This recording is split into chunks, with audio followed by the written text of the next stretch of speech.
Salut et bienvenue à tous, content de vous retrouver pour une nouvelle émission d'Afrobasket, le numéro 268, dont je vous propose de regarder le sommaire. Au sommaire de ce 268e numéro, Road to Ball, on connaît les premiers qualifiés pour l'élite 16.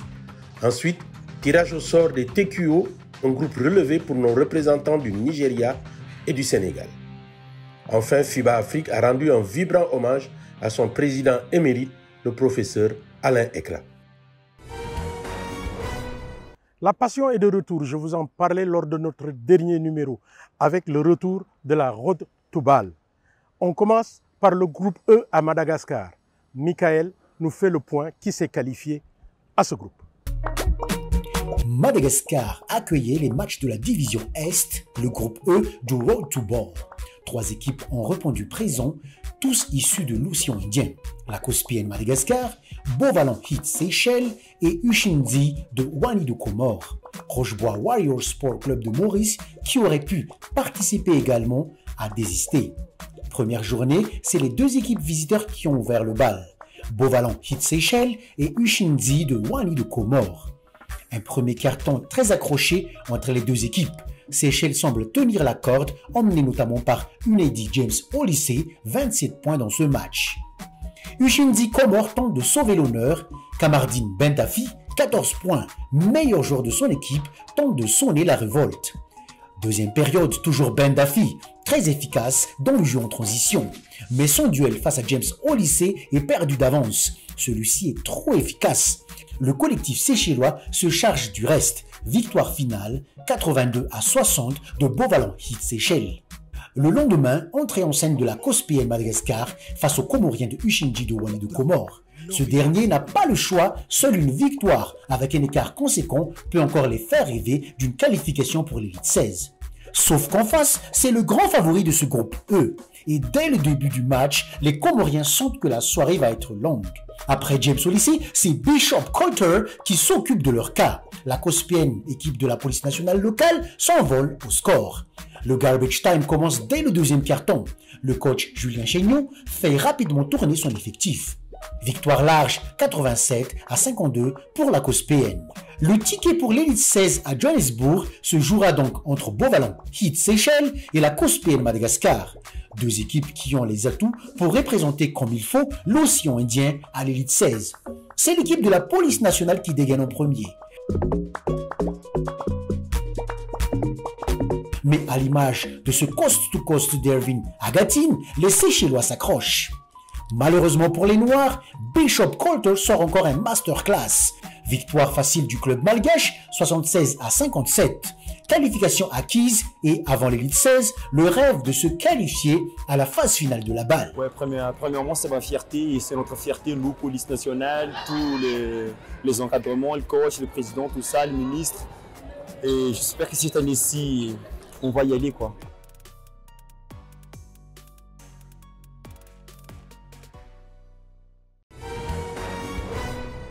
Maintenant, direction Yaoundé au Cameroun avec le groupe B où Antoine Bell nous fait le point avec 2 équipes qualifiées pour l'élite 16. Les qualifications pour la Basketball Africa League, division Ouest, groupe B, se sont tenues du 8 au 12 septembre 2023 à Yaoundé au Cameroun. Étaient présents les FAP Basketball du Cameroun, Bangui Sporting Club de la République centrafricaine, BC Virunga de la RDC, Espoir Basketball du Gabon et Lamantin Basketball du Tchad. 2 tickets qualificatifs en jeu pour la prochaine phase qui est l'élite 16.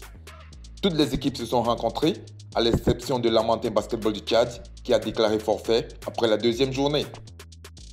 D'entrée de jeu, Bangui Sporting Club se laisse surprendre par Espoir du Gabon et perd le premier match par un score de 73-69, tandis que FAP Basketball du Cameroun enchaîne 2 victoires, d'abord 65-61 face à Virunga et ensuite écrase Espoir du Gabon sur un score de 104-56.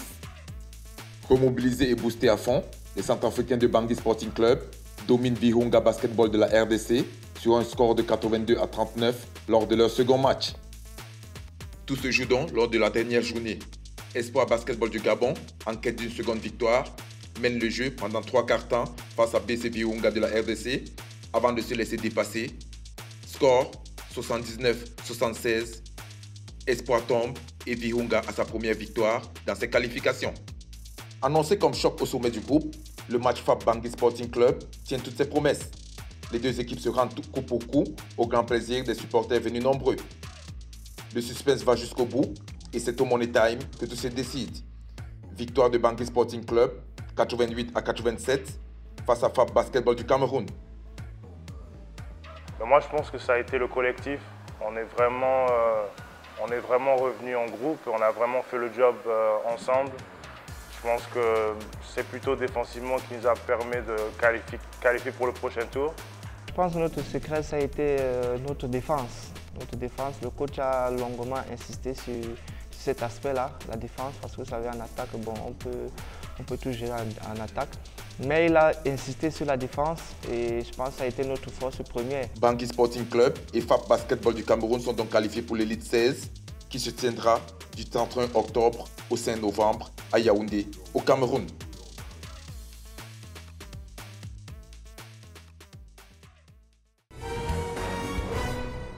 Le tirage au sort du TQO féminin s'est déroulé ce mois-ci avec un groupe extrêmement difficile pour nos représentants africains. Il s'agit du Sénégal et du Nigeria qui ont hérité des États-Unis et de la Belgique. Malik Dao nous fait le point sur ce tirage. Le très attendu tirage au sort des tournois de qualification olympique féminin FIBA 2024 a eu lieu à Sopron, en Hongrie, le jeudi 5 octobre dernier. Cela signifie que la route vers Paris 2024 a désormais été définie pour chaque nation encore en quête des 10 billets olympiques disponibles via les tournois de qualification. Seules la France et les États-Unis sont assurés d'avoir respectivement une place en tant qu'hôte olympique et championne de la Coupe du monde féminine FIBA 2022, même si les deux participeront toujours au tournoi de qualification. La route vers Paris passera donc par Anvers, en Belgique, pour les représentants africains. Le Nigeria et le Sénégal se retrouvent dans le groupe B, en compagnie de l'hôte belge donc, et des États-Unis. Sachant que les Américaines en tant que championnes du monde en titre sont déjà qualifiées pour les Jeux et que les 2 tickets qualificatifs sont disponibles pour les 3 sélections restantes, il y a de fortes chances que l'Afrique ait au moins une équipe à Paris l'année prochaine. Certes, l'équipe de Belgique a fait de très gros progrès ces dernières années et sera difficile à manœuvrer, et qui plus est en jouant à domicile. Mais avec une bonne préparation et avec leurs meilleures joueuses, les Africaines peuvent créer la surprise et ainsi doubler le nombre de tickets pour le continent. Donc, certains diront Sénégal ou Nigeria pour la qualification, mais nous, soyons fous, nous disons pourquoi pas Nigeria et Sénégal.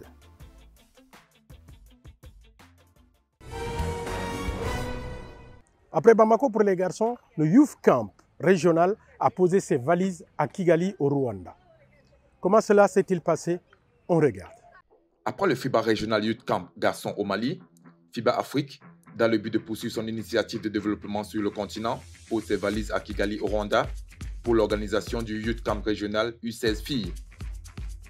Le camp réunissait ainsi 45 filles de 15 pays et s'est déroulé du 26 au 28 septembre 2023. S'exprimant après avoir assisté à la cérémonie d'ouverture, le président du conseil de développement de FIBA Afrique, Jean-Michel Ramarosson, a appelé les fédérations nationales et les dirigeants de zone à assurer la continuité en engageant davantage les jeunes dans ces camps et en veillant à ce qu'ils participent au tournoi Jeunes FIBA Afrique. Outre les 45 jeunes filles présentes, le camp comptait 15 entraîneurs qui utilisent leur expertise pour faire avancer la mission de FIBA Afrique, qui consiste à identifier et développer les meilleures jeunes basketteuses africaines.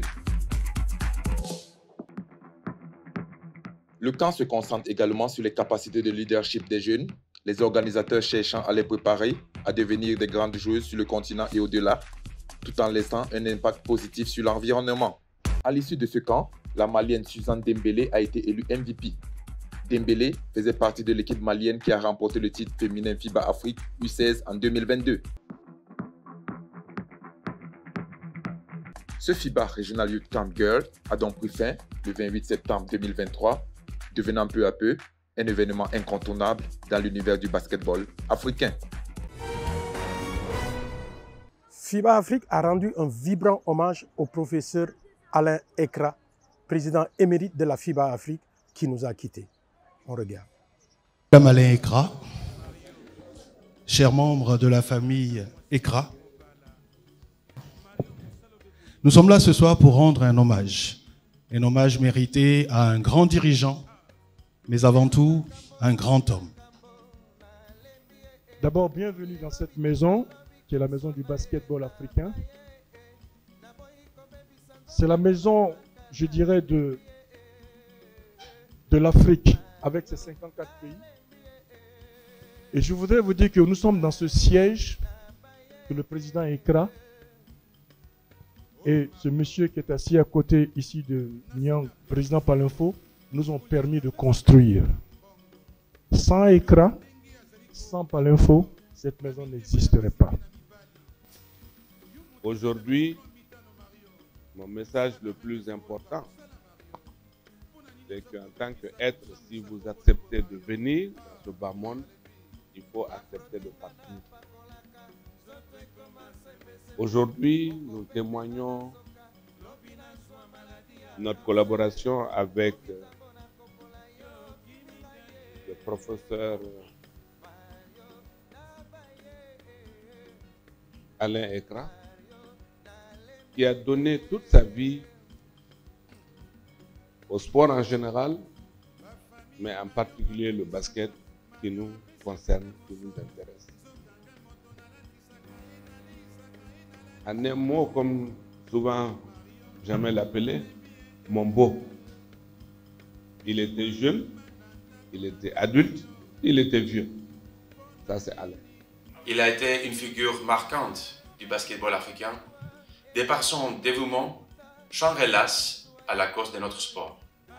Suddenly and forever, the voice of our president emeritus fell silent.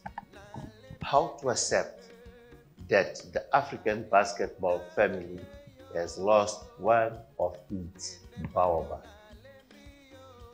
Nous saluons la mémoire de ce grand homme qui avait un profond amour pour le basketball africain.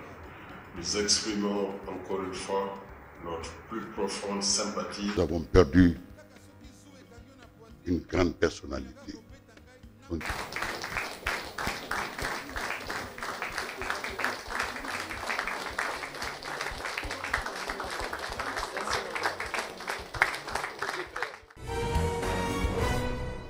Voilà, Afrobasket, c'est fini. On se retrouve pour un prochain numéro.